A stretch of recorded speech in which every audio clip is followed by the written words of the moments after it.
I stood frozen in the bridal suite, my heart hammering against my rib cage as the acrid smell of burning fabric filled the air.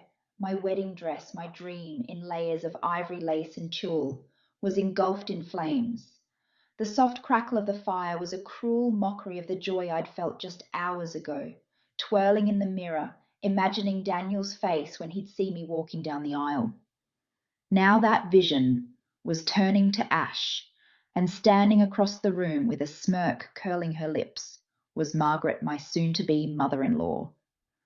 Her eyes glinted with something vicious, something I'd only glimpsed in fleeting passive-aggressive comments over the past year. But this was war. I couldn't move. My hands trembled at my sides as I watched the fire consume the delicate beadwork I'd spent months agonizing over. My mind raced back to the day I'd picked this dress, my mum clutching my hand in the boutique tears in her eyes as she whispered, "You look like an angel." That memory now burned alongside the fabric. How had it come to this? I'd known Margaret didn't like me. Her snide remarks about my humble background, her constant comparisons to Daniel's ex, her cold shoulder at every family dinner, but I never thought she'd stoop to something so vile. And on my wedding day. "Do you like the surprise?" Dear Margaret's voice cut through the haze, smooth and taunting, as if she were offering me a slice of cake. She took a step closer, her manicured fingers brushing a stray lock of hair from her face, completely unbothered by the inferno she'd ignited. I wanted to scream, to lunge at her and demand why, but my throat was dry, my body rooted to the spot.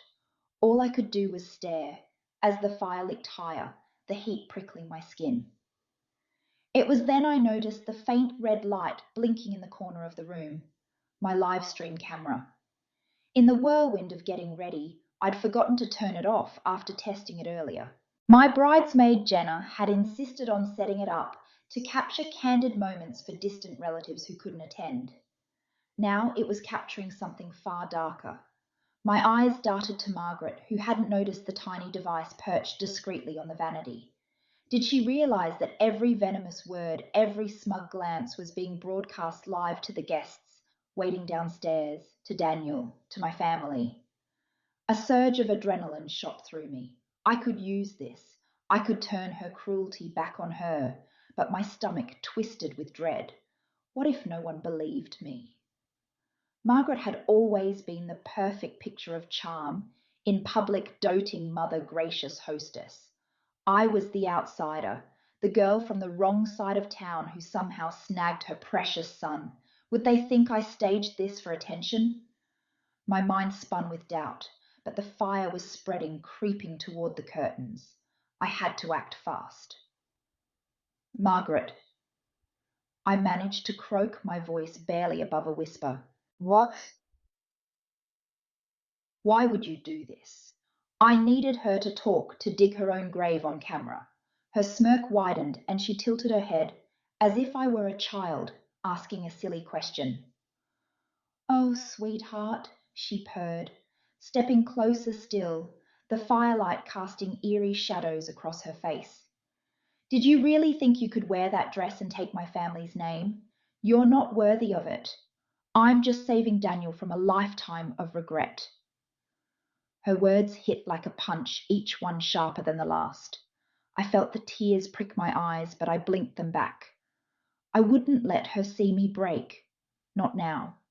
Not when I had a chance to expose her. But the fire was growing, the heat unbearable, and I could hear faint voices outside the door, my bridesmaids maybe, or the venue staff, drawn by the smell of smoke. Time was running out. I took a shaky step toward the camera, my heart pounding so loudly I was sure she could hear it. If I could just get closer, adjust the angle, make sure her face was clear for everyone to see. But then Margaret's gaze flicked to where I was looking and her expression shifted. Her eyes narrowed, suspicion creeping in. Had she seen it? Did she know my breath caught in my throat as Margaret's gaze lingered on the corner where the live stream camera sat, its tiny red light blinking like a heartbeat? Did she see it? Did she know that her vicious act, her cruel words were being broadcast to everyone waiting downstairs? My palms grew slick with sweat, and I forced myself to stay still, not to draw more attention to the device. The fire crackled louder now, the heat pressing against my skin as the flames inched closer to the curtains. I could barely think over the roar of my own pulse, but I knew I had to keep her talking, had to make sure every damning word was caught on film. Saving Daniel from regret, I echoed my voice, trembling but gaining strength with every syllable. I took a small step forward, away from the camera, hoping to keep her focus on me. You think burning my dress will stop this wedding? That I'll just walk away because you don't think I'm good enough? My words came out sharper than I'd intended, fueled by a mix of rage and desperation. I needed her to snap, to reveal more of her true self, while the world watched. Margaret laughed, a cold cutting sound that sent a shiver down my spine, despite the stifling heat. She folded her arms, her posture relaxed as if we were having a casual chat over tea, instead of standing in a room where my dreams were literally going up in smoke. Oh, darling, it's not just the dress, it's you. You don't belong in our world. Daniel deserves someone with class, someone who understands what it means to carry our family's legacy, not some charity case who stumbled into his life. Her lips curled into a sneer, and each word felt like a knife twisting deeper into my chest. I wanted to scream that I wasn't a charity case, that my love for Daniel was real, that I'd worked hard for everything I had. But the hurt was suffocating her disdain, echoing every insecurity I'd battled since the day I met her. I'd always known she saw me as less than my modest upbringing, my lack of connections, the way I'd fumbled at their fancy galas. But hearing it laid bare like this on the day I was supposed to become part of her family shattered something inside me. Still, I couldn't let her see that. Not yet. You can't decide who Daniel loves. I shot back, my voice steadier now, fueled by the thought of everyone watching. My mom, my sister Daniel, were they seeing this? Were they hearing how this woman despised me? He chose me, Margaret, not some polished trophy you picked out for him. I saw a flicker of irritation cross her face, and it gave me a spark of hope. I was getting under her skin. Her eyes narrowed and she took a step closer, her voice dropping to a dangerous purr. Love. That's a phase, dear. He'll see reason once you're out of the picture, and after today, when I tell everyone you backed out, that you couldn't handle the pressure, he'll thank me. I'll make sure of it. She gestured toward the smouldering remains of my dress, as if it were evidence of my unworthiness. No dress, no bride. Simple as that. My heart lurched at the thought of her spinning this disaster into a story where I was the coward, the one who ran. I could already imagine the whispers, the pitying looks, Daniel's confusion turning to doubt. But then I remembered the camera. Her confession was live streaming to dozens of people, maybe more. They'd heard her plan, her spite. They'd seen the fire she started. I just needed to keep her distracted long enough for someone to burst through that door to stop this before the flames consumed more than just my dress. The air was thick with smoke, now stinging my eyes and throat as I fought at the urge to cough. I heard muffled voices growing louder outside the suite. Someone must have noticed the smell. Help was coming, but would it be soon enough? I glanced at Margaret, who was still oblivious to the live stream, her focus entirely on me. Then her eyes flicked to the camera again, and this time they lingered. A shadow of realization crossed her face, and my stomach dropped.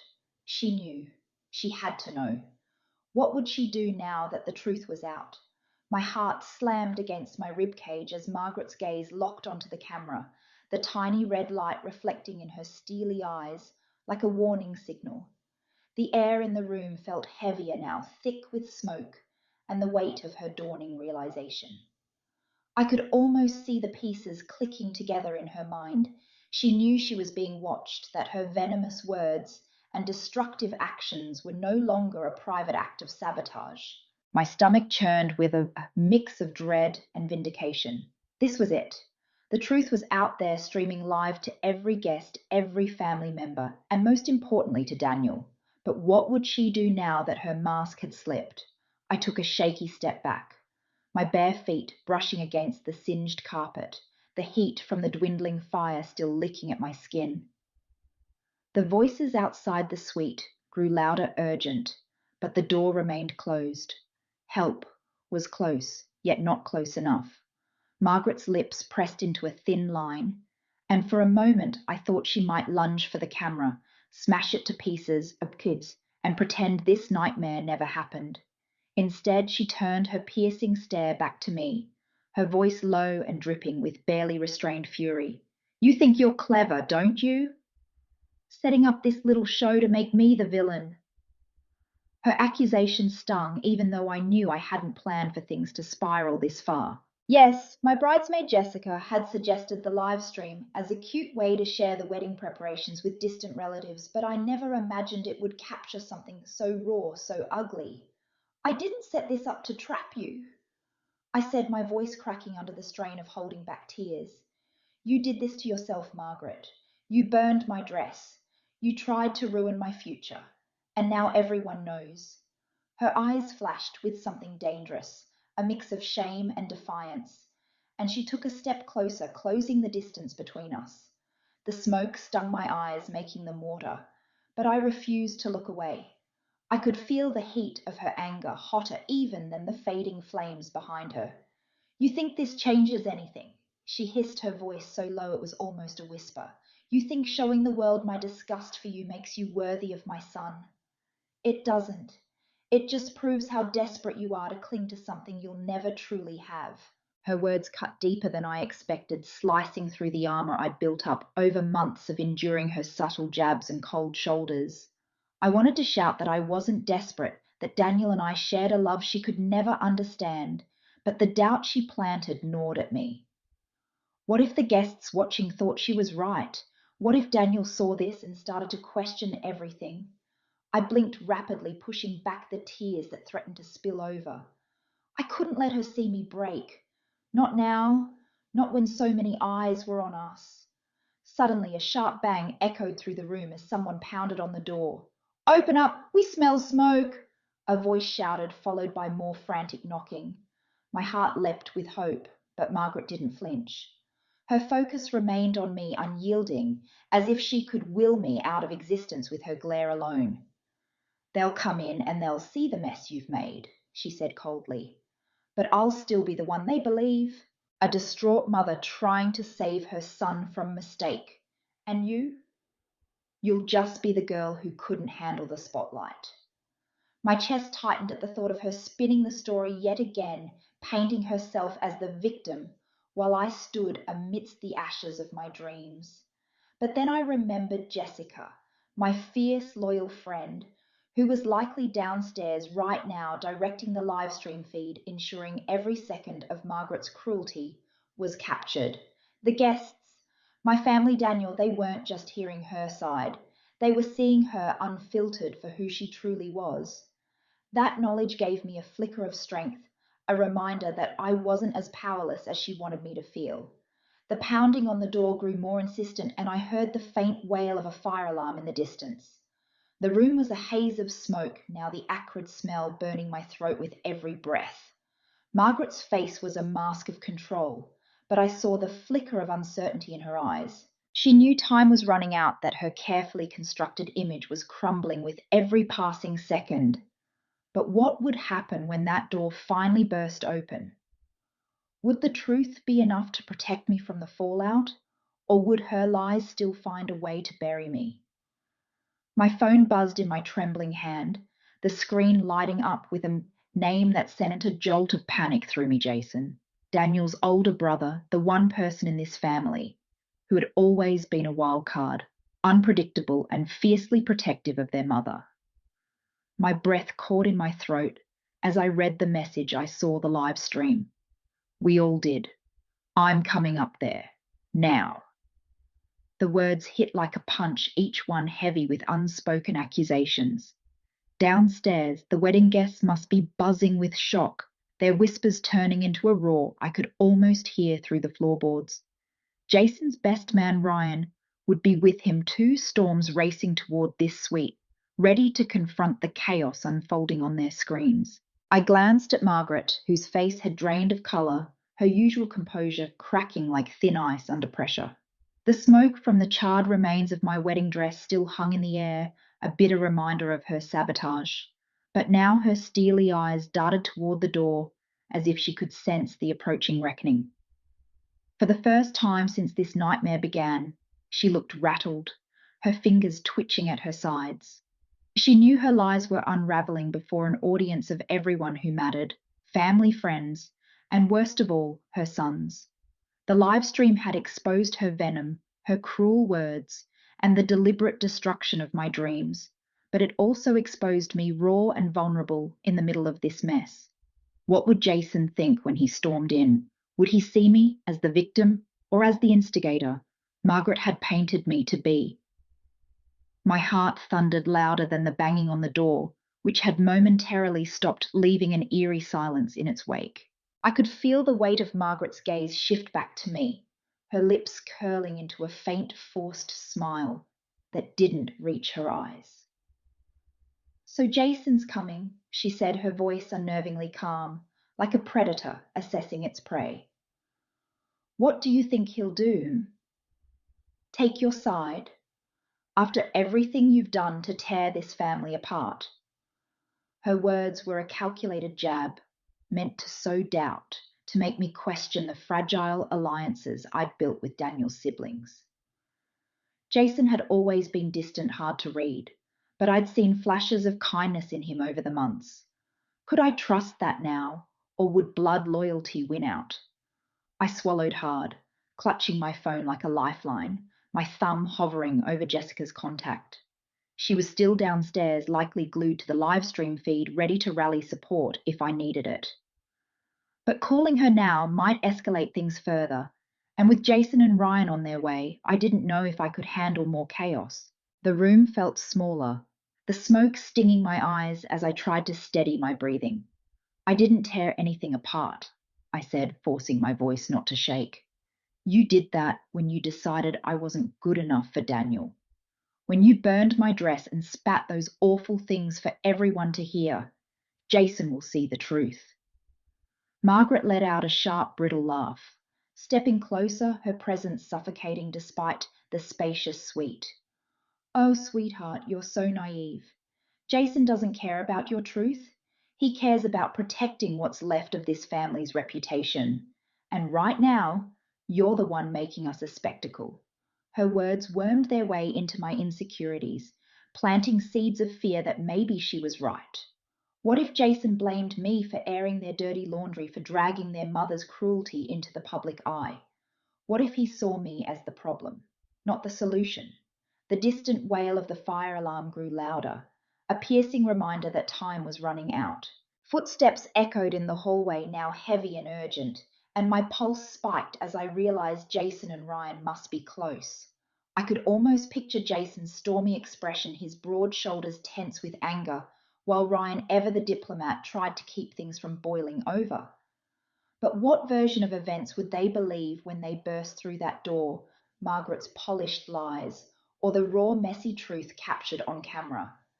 My eyes flicked to the camera, the tiny red light still blinking, a silent witness to this unraveling drama. It was my only shield, my only proof, but it also made me feel helplessly exposed. Every tear, every crack in my voice was out there for the world to see.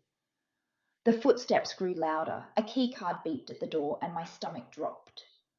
Margaret straightened, smoothing her dress as if preparing for battle, her mask of control sliding back into place. I braced myself, not knowing if the next few moments would save me or shatter everything I'd fought for. What would Jason say when he saw us like this? Whose side would he choose in the wreckage of this family's secrets? The door to the suite burst open with a force that made the walls tremble, and Jason stormed in, his broad frame filling the doorway. His eyes were dark with fury, jaw set tight as he took in the scene before him, the acrid smell of smoke, the charred remains of my wedding dress crumpled in the corner, and his mother Margaret standing with a calculated poise that bordered on smug. Ryan followed close behind, his expression a mix of confusion and concern, hands half raised as if to stop whatever explosion was about to happen. My heart slammed against my ribs, each beat a desperate plea for this moment not to spiral into something I couldn't control. I stood frozen, feeling the weight of their stares, knowing that the next few seconds could change everything. "Mum, what the hell did you do?" Jason's voice was low, a growl that cut through the tense silence. His gaze flicked from the ruined dress to Margaret, then to me, lingering just long enough to make my skin prickle with uncertainty. I wanted to speak to defend myself, but my throat felt tight, the words tangled somewhere between fear and defiance. Margaret, though, didn't hesitate. She stepped forward, her voice smooth as silk, laced with a victimhood I knew was fake. "Jason, darling, I tried to stop her. She's unhinged, making a scene on purpose. I was only trying to protect our family from this." Her words hit me like a slap, reigniting the anger I'd been trying to smother since this nightmare started. Protect the family. She'd been the one to light the match, both literally and figuratively, burning away my dreams in front of an audience on that cursed live stream. I could feel the heat rising to my cheeks, but I forced myself to stay calm, to not give her the satisfaction of seeing me break again. "It's just a dress," I said, my voice steadier than I felt, directed more at Jason than at her. "What matters is what's behind this. What she said, what she did. It's all on camera. Ask her to explain that." Jason's eyes narrowed, and for a moment I thought I saw a flicker of doubt cross his face as he glanced at his mother. But then his attention snapped back to me, searching, probing, as if trying to peel back the layers of truth from the mess of accusations. Ryan, ever the peacemaker, stepped between us, his voice softer but urgent. "Let's just take a breath, okay? We saw the feed downstairs. Everyone did. But we need to hear both sides before this gets uglier." His words were reasonable, but they only heightened the pressure in the room. Both sides. Did he mean to give Margaret equal footing after what she'd done? Margaret seized the opening, her tone shifting to one of mock sorrow. "I was upset, Jason, I admit that. But I never meant for things to go this far. She's been pushing me, testing me, trying to turn you all against me since the day Daniel brought her home. Her lies were so polished, so rehearsed, that I almost admired the audacity. Almost." My hands clenched into fists at my sides, nails digging into my palms, as I fought the urge to scream. How could she twist everything so effortlessly? How could she make me the villain when the evidence of her cruelty was literally smouldering in the corner? I caught Jason's eye again, willing him to see through her facade. His silence was deafening, his expression unreadable, and I felt a cold dread settle in my chest. What if he believed her? What if years of loyalty to his mother outweighed any trust he might have in me? I knew I couldn't just stand there letting her narrative take root. I turned to my bridesmaids, who had been hovering near the window, their faces pale but resolute. Leaning in close, I whispered under my breath, barely audible over the tension in the room. "We need a backup plan. If this falls apart, we're not letting her win. I've got an idea, but it's risky."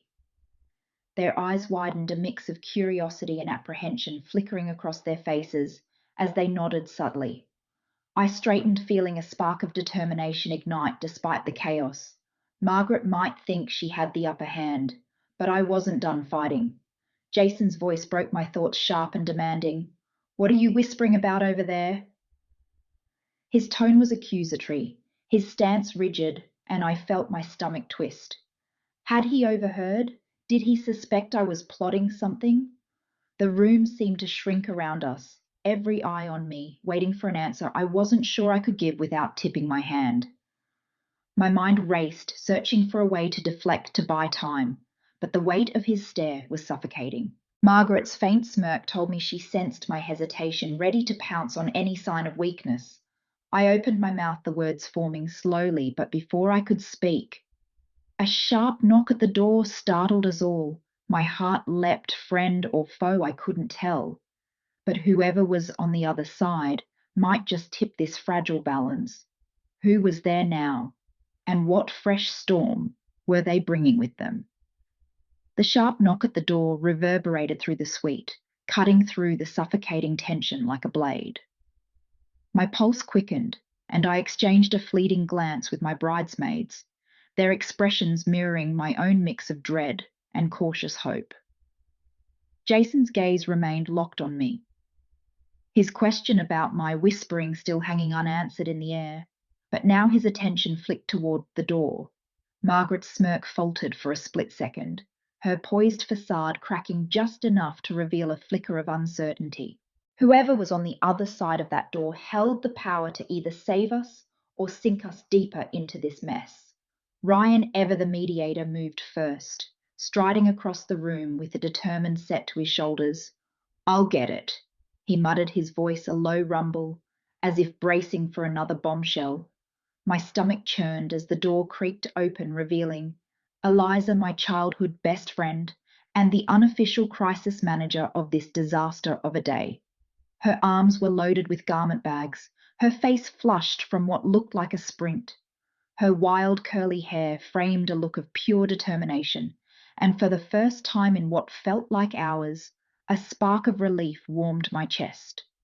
Eliza always showed up when I needed her most, but could she really pull off a miracle now?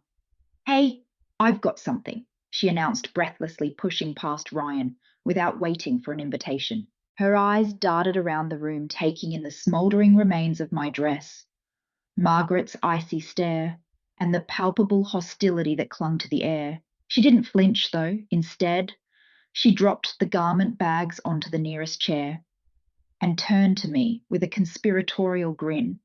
"I raided every boutique in a 10-mile radius. We've got options, babe. Let's get you into something that'll make everyone forget this ever happened." Her words were a lifeline, and I clung to them with everything I had. My bridesmaids sprang into action, unzipping the bags with a fervor that bordered on desperation, pulling out gowns in a blur of satin and lace. The room, once a battlefield of accusations and betrayal, transformed into a chaotic war room of support. Even Jason seemed momentarily disarmed, his rigid posture loosening as he watched the flurry of activity. But Margaret's sharp intake of breath reminded me she wasn't done yet. "Really?" "Eliza," she drawled, her tone dripping with condescension. "Do you think a new dress will fix all of this?" Her words stung, not because they were true, but because they echoed the fear gnawing at the back of my mind. A dress couldn't undo the live stream, the burned dreams, or the wedge she'd driven between Jason and me. I forced myself to ignore her, focusing instead on Eliza's hands as she lifted a stunning lace sheath from one of the bags. It was breathtaking, delicate, yet bold, with intricate patterns that seemed to shimmer under the dim hotel lighting. My breath caught a flicker of hope, daring to ignite. "This one," I whispered, reaching out to trace the fabric, feeling its cool texture under my trembling fingers. Eliza beamed, and my bridesmaids murmured their approval, their voices a chorus of encouragement that buoyed me up. "Let's try it on," Eliza urged, guiding me towards the bathroom with a gentle push. As the door clicked shut behind us, the noise of the suite dulled to a murmur, and for a moment I let myself breathe. But even in this brief sanctuary, my mind raced. The ceremony was less than an hour away. Even with this dress, could we pull everything together in time? And what about Jason? Would he stand by me, or would Margaret's poison continue to seep into his doubts? I slipped into the gown, the lace hugging my frame like it was made for me. Eliza adjusted the straps, her hands steady despite the urgency, and when I caught my reflection in the mirror, I almost didn't recognize myself. The woman staring back looked like a phoenix, reborn from the ashes of the morning's chaos. Tears prickled at the corners of my eyes, but I blinked them away, refusing to let them fall. "We can do this," Eliza said softly, her voice a quiet promise as she met my gaze in the mirror. I nodded, drawing strength from her certainty, even as my heart thudded with the weight of what lay ahead. Stepping back into the suite, I felt the weight of every eye on me. Jason's expression softened for a fleeting moment, a crack in his guarded demeanour, but Margaret's lips pressed into a thin line, her disapproval palpable. The room buzzed with whispered plans, bridesmaids coordinating with guests who'd begun to trickle in offering words of support and promises to handle the fallout from the live stream. Time was slipping through our fingers, each second ticking closer to the moment I was supposed to walk down the aisle. My resolve hardened, but a new fear crept in. We might make it to the ceremony, but would the cracks in my relationship with Jason hold under this strain? Before I could dwell on it, Eliza's phone buzzed with a frantic text. Her face paled as she read it, then turned to me with wide eyes. The venue just messaged. They're asking if we're still on. Apparently some guests are threatening to leave after seeing the live stream chaos. We've got 10 minutes to confirm, or they're cancelling everything. My heart plummeted, the fragile hope I'd built shattering at her words. 10 minutes. How could we possibly decide the fate of this day in 10 minutes with so much still unresolved? I stood in the middle of the suite, the lace of the new dress clinging to me like a second skin. My heart pounding so hard, I thought it might crack my ribs. Eliza's words echoed in my head 10 minutes to confirm if the wedding was still on or it would all collapse. The weight of the decision pressed down on me suffocating as the room spun with frantic whispers and the rustle of bridesmaids scrambling to salvage what was left of this day. Jason's eyes were on me, searching for something I wasn't sure I could give him, certainty maybe, or a promise that we could weather this storm. Margaret lingered in the corner, her silence more cutting than any of her earlier jabs, and I could feel the unspoken judgment in the air. I took a shaky breath, trying to anchor myself in the moment, but my mind raced with the faces of the guests waiting at the venue. They'd seen the live stream, the disaster of my first dress reduced to ashes, the raw arguments that had spilled into public view. Some were threatening to leave, and I couldn't blame them. Who wants to witness a train wreck of a wedding? But beneath the humiliation burned a stubborn fire. I'd fought too hard to get here, clawed my way through years of doubt and heartbreak to stand on the brink of this new life with Jason. I wasn't about to let gossip or a ruined dress or Margaret's schemes steal that from me. Eliza gripped my arm, her voice low but urgent. We need to decide now. I can call the venue, tell them we're coming, but you have to be sure. Are you ready to face them all? Her eyes searched mine, and I saw the unspoken question. Was I ready to face not just the guests, but the whispers, the pity, maybe even the scorn? My throat tightened, and for a moment I wanted to say no, to crawl back into the safety of this room and hide from the world.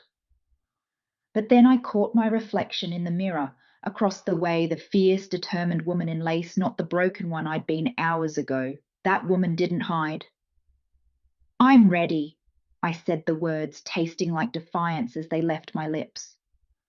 My voice was steadier than I felt, and I turned to Jason, needing to see if he was with me. His jaw was tight, his expression unreadable, but he gave a small nod, the barest flicker of support. It wasn't much, but it was enough for now. Margaret's scoff cut through the moment, sharp as a blade, but I ignored her, focusing instead on the plan forming in my mind. Traditional wasn't an option anymore. The aisle revealed the perfect curated moment. All of that was gone. But I could still take control, turn this mess into something unforgettable on my terms. We're not doing the usual walk, I announced, the idea solidifying as I spoke. I'm going through the garden, live streaming it myself. Let them see me stronger, fiercer. No hiding. The room went quiet for a beat, my bridesmaids exchanging wide-eyed glances, Eliza's mouth curving into a proud grin. It was a risk, opening myself up again after the morning's disaster, but it felt right. Every step through that garden would be a victory, a middle finger to every doubt and every cruel word thrown my way. Ryan, always practical, frowned slightly. You sure about live streaming again after everything? His concern was valid, but I squared my shoulders, the lace of the dress feeling like armor now. I'm sure.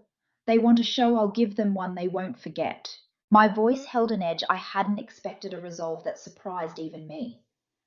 Eliza was already pulling out her phone, setting up the stream, while my bridesmaids buzzed with nervous excitement, adjusting my veil and murmuring words of encouragement. We moved quickly, time slipping away as we descended to the garden just outside the venue. The air was thick with the scent of jasmine and roses, the late afternoon sun casting golden streaks through the leaves. My phone propped in Eliza's hand was live, the little red dot blinking as viewers tuned in. My heart thundered, but my steps were deliberate as I started down the winding path, the lace trailing behind me like a whisper of triumph. With every step I felt stronger, shedding the morning's shame like dead weight. Comments popped up on the screen, some cruel, most in awe, and I let them fuel me, my chin lifting higher. But as the garden path curved toward the gathering of guests just beyond the hedge, a flicker of doubt crept in. I could hear their murmurs now, a low hum of anticipation and judgment mingled together. What would they think when they saw me, not the blushing bride they expected, but this battle-worn version live streaming her own redemption? Would they clap, or would their whispers turn to silence, their stares, cutting deeper than any words? My grip on the bouquet tightened, and I forced myself to keep walking, knowing there was no turning back now. As I rounded the final curve of the garden path, the murmurs of the guests grew louder, a wave of sound that crashed over me like a storm waiting to break. My phone, still in Eliza's hand, captured every step, the little red dot, a constant reminder that the world was watching. My pulse hammered in my ears, drowning out the soft rustle of leaves and the distant chirps of birds. The hedge parted, and there they were, rows of faces, some familiar, some strangers, all turning toward me with expressions I couldn't quite read. Surprise, curiosity, maybe pity. I felt exposed raw, like I'd stripped down to my soul for them to judge. But I kept walking, my chin high, the lace of my dress whispering against the stone path, a quiet defiance in every step. Jason stood at the altar ahead, framed by an arch of white roses, his dark suit sharp against the soft pastel backdrop. His eyes locked with mine, and for a moment the crowd faded. There was something in his gaze, relief maybe, or a flicker of admiration that steadied me. But it wasn't enough to erase the knot of fear twisting in my gut. I'd made a spectacle of myself, with this live stream turning a private moment of redemption into public theatre. What if they didn't see strength but desperation? What if they saw a woman clinging to a dream that was already shattered? My fingers tightened around the bouquet, the stems biting into my skin as I forced myself to keep moving, one foot in front of the other toward the man I loved and the future we'd fought for. The officiant, a kind-faced older woman, offered a small, encouraging smile as I neared the altar. Eliza slipped away to join the crowd, shutting off the live stream with a discreet nod. The silence that followed felt heavier than the noise, every eye on me, every breath held. I took my place beside Jason, and he reached for my hand, his grip warm and firm. It was a lifeline, a silent promise that we were in this together. The officiant began to speak, her voice steady and warm, guiding us through the opening words of the ceremony. I tried to focus, to let her words wrap around me like a blanket, but my mind kept darting to the crowd, to the whispers I imagined behind their polite smiles. Had they seen the morning's disaster? Were they waiting for another collapse? Then Jason turned to me, his voice low but clear, as he asked for a moment to speak. My heart stuttered. Impromptu speeches weren't part of the plan. He faced the crowd, his posture confident, and began. A true marriage isn't built on perfection, he said, his words carrying over the quiet gathering. It's forged in the moments of imperfection, in the messes we make, and the strength we find to clean them up together. Today we've had our share of messes, but I've never been prouder to stand here with this woman who's shown more courage than I could ever hope to match. His voice broke slightly, and a murmur of approval rippled through the crowd. Tears stung my eyes as I looked at him, seeing not just the man I loved, but the partner who would fight for me, for us, no matter the cost. I stepped closer, joining him fully at the altar, and the crowd erupted into cheers, a sound so unexpected it jolted me. Laughter mixed with applause, and I felt a weight lift, a lightness I hadn't dared hope for. Even Jason's father, who'd been a silent skeptic through all the chaos, rose from his seat, clapping with a rare, genuine smile. For the first time all day, I believed we might actually make it through this, might actually start our life together on a note of hope. The officiant resumed guiding us toward our vows, and I let myself breathe, let myself feel the moment. But as I scanned the crowd, my gaze snagged on a familiar figure near the back, Margaret. She stood apart, her face a mask of cold indifference, her arms crossed tight over her chest. My stomach dropped. She'd been quiet since the suite, but I knew her too well to trust the silence. Her earlier schemes, the sabotaged dress, the pointed barbs still stung, and I could sense the calculation in her eyes, even from here. Was she planning something new, waiting for the perfect moment to strike again? My hand trembled in Jason's, and I forced a smile as the officiant asked for the rings, but inside a storm was brewing.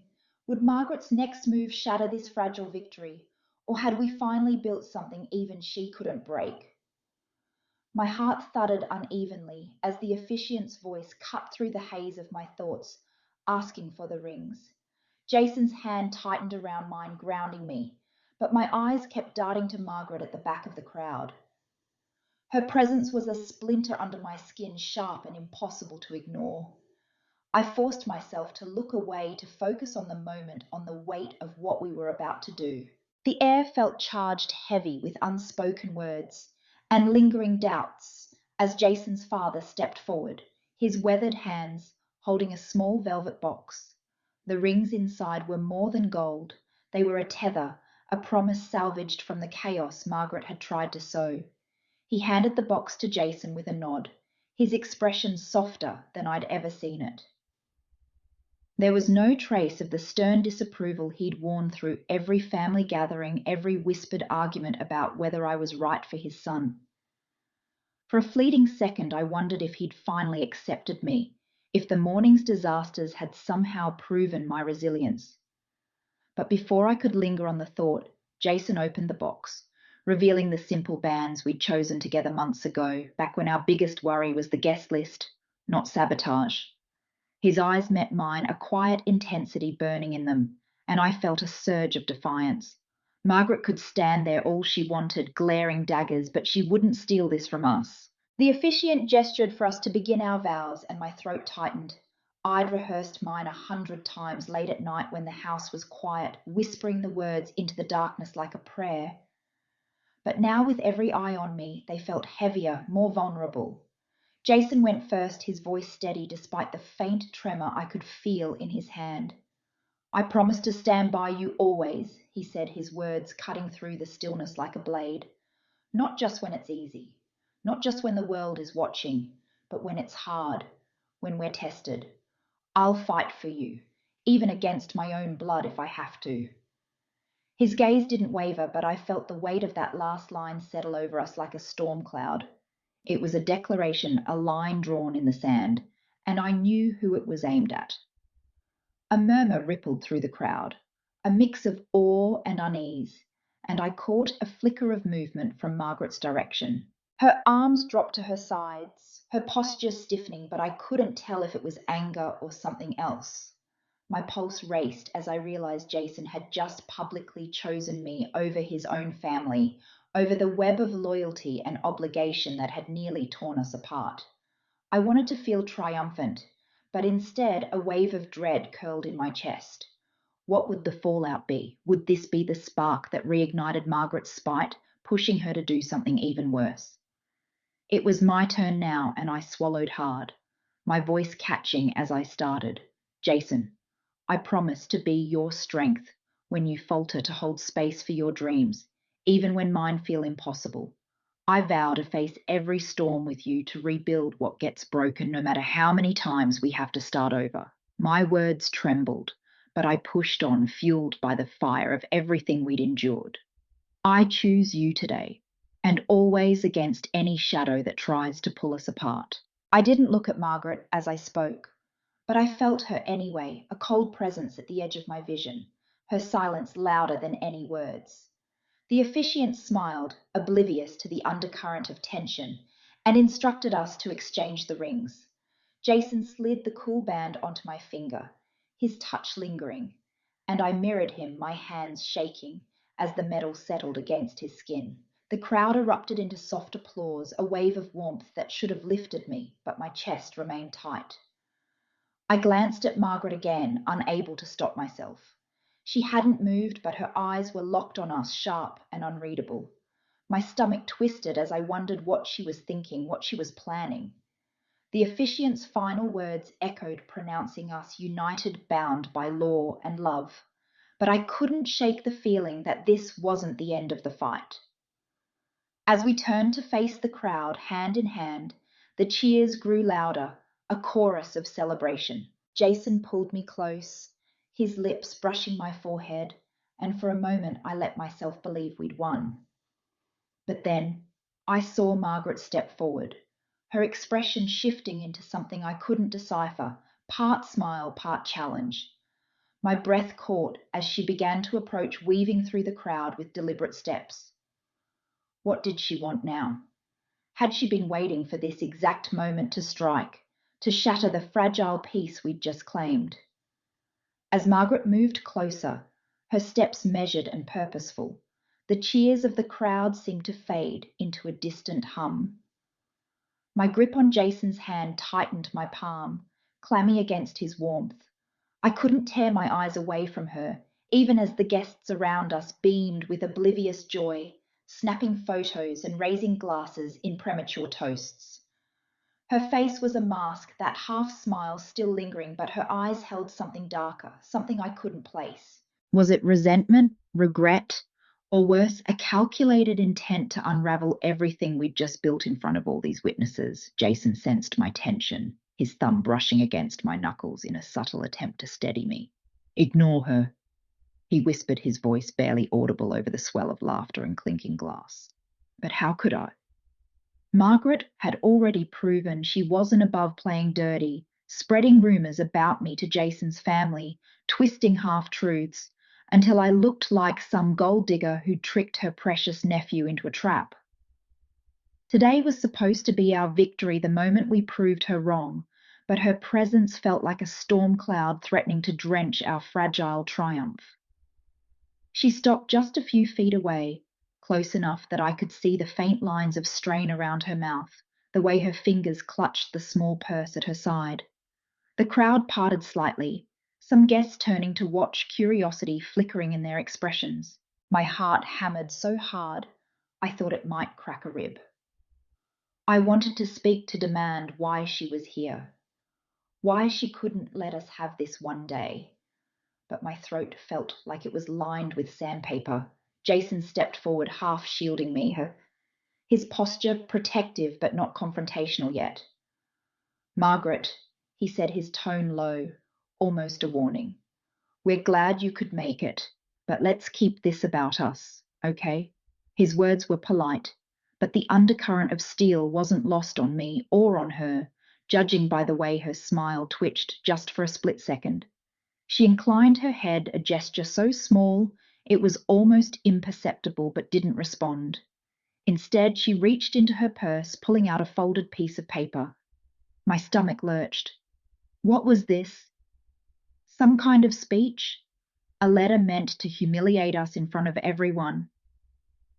I wasn't planning to speak. She began, her voice smooth, almost too calm for the tension radiating from her. But I thought this deserved to be shared. She unfolded the paper, her movements deliberate, as if she knew every eye was on her now. I felt Jason stiffen beside me, and I couldn't help but wonder if he knew what was coming. Had she confided in him earlier some twisted family secret she was about to weaponize? My mind raced through possibilities, each worse than the last. Was it about me, about something I didn't even know? The crowd quieted, an uneasy hush settling over the reception area. Phones were lowered, conversations cut off mid-sentence. Margaret's gaze flickered to me just for a moment, and I swear I saw a glint of something triumph, maybe, before she looked down at the paper. My breath hitched, and I felt the weight of every unresolved fight, every whispered doubt between us pressing down on my shoulders. Shoulders. I wanted to run to drag Jason away from whatever bomb she was about to drop, but my feet were rooted to the ground, trapped by the sheer force of anticipation. She cleared her throat, the sound cutting through the silence like a blade. When Jason asked me to be here today, I wasn't sure I could face it, she said, her voice carrying a tremor that felt almost too polished, too rehearsed. Not after everything, but family is family, and sometimes you have to let go of the past to build something new. Her words hung in the air, cryptic and heavy, and I couldn't tell if they were meant to heal or to wound. My hands trembled at my sides, the ring on my finger suddenly feeling like it weighed 1,000 pounds. What did she mean by everything? Was this an olive branch, or was she setting the stage for something far uglier? Before I could process it, a murmur of excitement rippled through the crowd, pulling my attention away. Someone shouted, "Check Snapchat!" And suddenly phones were out again, screens lighting up with notifications. My confusion deepened as I saw our wedding photo taken just moments ago popping up on a guest's phone, overlaid with a fiery phoenix filter.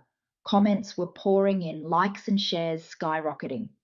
Our story, our messy, beautiful moment was going viral. My boss's name flashed on my phone with a text. "This is a marketing goldmine. Capitalize on it." Relief washed over me, mingled with disbelief. But then I caught Margaret's expression out of the corner of my eye. Her smile was gone, replaced by something cold and calculating. My stomach twisted as I realized this public attention might be the very thing to push her over the edge. What would she do next to reclaim control of the narrative? As Margaret's cryptic words lingered in the air, the sudden buzz of social media notifications felt like a lifeline pulling me out of the suffocating tension she'd woven around us. I glanced at my phone, my heart still racing from her ambiguous speech, and saw our wedding photos spreading like wildfire across platforms. The image of Jason and me, hands clasped, smiles, defiant against all odds, was captioned with hashtags like #LoveConquers and #Reclaim Your Story. Comments poured in, strangers calling us inspiring, brave, a symbol of resilience. My boss's text, still glowing on my screen, urged me to lean into this viral moment, but my relief was shadowed by the icy look on Margaret's face. Her eyes, narrowed and unreadable, seemed to pierce through the crowd's excitement, zeroing in on me, like I was a threat she couldn't ignore. I forced myself to focus on the positive, turning to Jason with a shaky smile. "Can you believe this?" I whispered, showing him the flood of supportive messages. His face softened, a flicker of pride, cutting through the strain of Margaret's presence. "We're reaching people, babe," he murmured, squeezing my hand. "This is bigger than us now." His words sent a thrill through me, but also a wave of unease. Bigger than us meant more attention, more scrutiny, and I feared more fuel for Margaret's quiet vendetta. I stole another glance at her, standing stiffly to the side, her folded paper now tucked back into her purse. She hadn't said another word since her vague olive branch, but her silence felt louder than any speech. The crowd around us was electric guests clustering together, their voices a mix of awe and excitement as they scrolled through their feeds. A young woman, a friend of Jason's cousin, approached me with tears in her eyes. "I saw your story online last week, how you fought for this day despite everything," she said, her voice thick with emotion. "I've been in a toxic situation too, and seeing you stand here, it's given me hope. I'm leaving him tonight." Her words hit me like a punch, raw and real. I blinked back my own tears, overwhelmed by the weight of her trust, and managed a nod. "You're stronger than you think," I told her, my voice barely steady. She hugged me, a stranger turned sister, in that fleeting moment, and I felt the ripple of something powerful starting to form. As she walked away, others began to share their stories, whispered confessions of struggle, of reclaiming their lives after betrayal or doubt. A middle-aged woman pressed a note into my hand, her handwritten words reading, "Your courage reminded me I deserve better. Thank you." My chest tightened, a mix of gratitude and responsibility settling over me. I hadn't anticipated this, hadn't dreamed our messy journey filled with Margaret's sabotage, and our stubborn love could ignite something in others. Jason read the note over my shoulder, his breath warm against my neck. "We're starting a movement," he said softly, and I could hear the wonder in his voice. But with that wonder came a gnawing question. Could we carry this weight? Were we ready for what it might demand? Just as I tucked the note into my pocket, a familiar figure stepped forward from the edge of the crowd. Jason's father, Robert, his broad frame cutting an imposing silhouette. My stomach flipped. Robert had always been a wild card, a man of few words, but fierce loyalty to family traditions. I'd never been sure where I stood with him, especially since Margaret often spoke for the family's values. He nodded at Jason, then at me, his expression unreadable. "I've been watching," he began, his voice gruff, carrying over the hum of conversation. "And I've heard enough." My heart sank. Was this another blow, a public reprimand to match Margaret's earlier stunt? I braced myself, feeling Jason tense beside me. Robert's gaze shifted to Margaret, and for the first time I saw a crack in her composed facade, a flicker of unease as her brother-in-law squared his shoulders. "Margaret, you've had your say, but I'm drawing the line. Jason's made his choice, and I stand by him and by her." His words, sharp and final, sliced through the air. My breath caught relief, warring with disbelief. Robert, of all people, was countering her power. Margaret's lips pressed into a thin line, her fingers tightening around her purse, but she didn't respond. The crowd murmured, sensing the shift, and I felt a surge of hope, but also a prickle of dread. Margaret wasn't the type to back down easily. What would her next move be?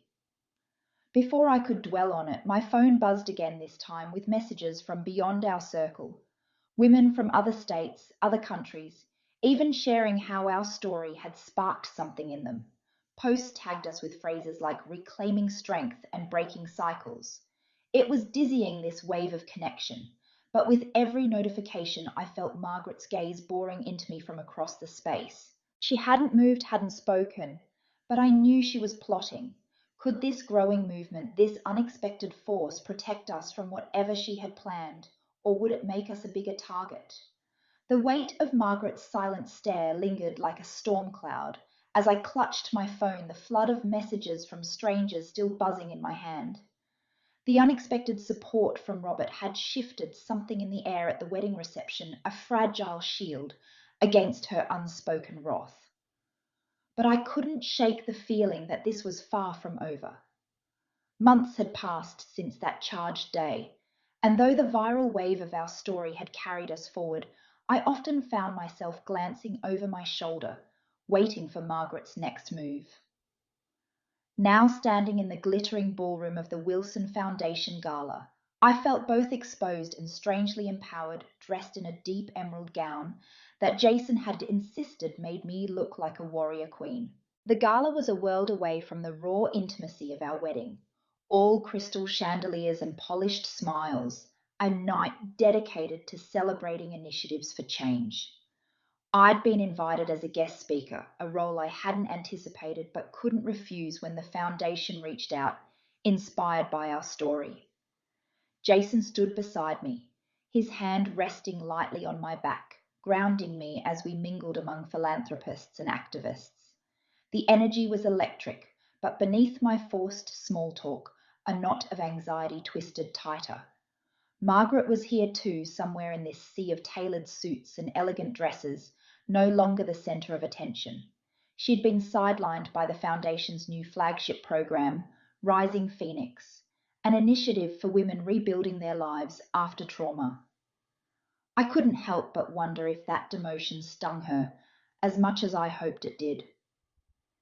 The evening unfolded with speeches and toasts, and I delivered my own brief remarks about resilience, my voice steadier than I felt. The crowd applauded warmly, but my eyes kept darting to the edges of the room, searching for Margaret's familiar silhouette. I spotted her near a marble column, her posture rigid, her champagne flute untouched. She wasn't clapping, wasn't smiling, just watching, always watching. I forced myself to look away, focusing on the program as the Foundation introduced the Rising Phoenix Grant recipients. One woman, a single mother named Clara, took the stage, her voice trembling as she shared her story of escaping an abusive marriage and rebuilding her life with the program's support. She spoke of sleepless nights, of doubting her worth, of finally finding a community that believed in her. Her words cut straight to my core, mirroring fragments of my own struggles, not just with Margaret, but with the doubts I'd carried about whether I deserved this happiness with Jason. Tears pricked my eyes as Clara described her daughter's first smile after they'd found safety, a tiny victory that felt monumental. I glanced at Jason, whose jaw was tight, his own emotions barely contained. He squeezed my hand under the table, and I knew he was thinking of our own battles, the nights we'd clung to each other when Margaret's schemes threatened to tear us apart. Clara's story wasn't just hers. It was a thread connecting so many of us in that room, a reminder of why we'd fought so hard. The applause that followed was deafening, and I joined in, my chest aching with a mix of pride and raw vulnerability. But as I clapped, I felt that familiar prickle on the back of my neck. Margaret's gaze sharp and unrelenting from across the ballroom. I tried to focus on the moment, on the hope Rising Phoenix represented, but my mind churned with questions. Was Margaret's silence tonight a sign of defeat? Or was she biding her time, waiting for the perfect moment to strike again? I whispered to Jason. Do you think she's finally letting go? He followed my gaze, his expression grim. I wouldn't count on it, he murmured, his voice low. She's never been one to lose gracefully. His words sent a shiver through me, and I couldn't help but wonder if this gala, this public celebration of renewal, was the perfect stage for her to reassert her control. As the evening wore on, I mingled with Clara and other recipients, their stories weaving a tapestry of strength that both inspired and humbled me. Yet with every laugh and shared nod, I felt the weight of Margaret's presence like a shadow at the edge of my vision. Then, as dessert was served, a Foundation board member approached me, his expression unreadable. We'd like to discuss a potential role for you in Rising Phoenix. He began, his tone formal. My heart leapt. Could this be a chance to channel our story into something even bigger? But before I could respond, I caught Margaret out of the corner of my eye, stepping closer to our table, her smile thin and calculating. What did she know about this offer? And why did her sudden nearness feel like a warning?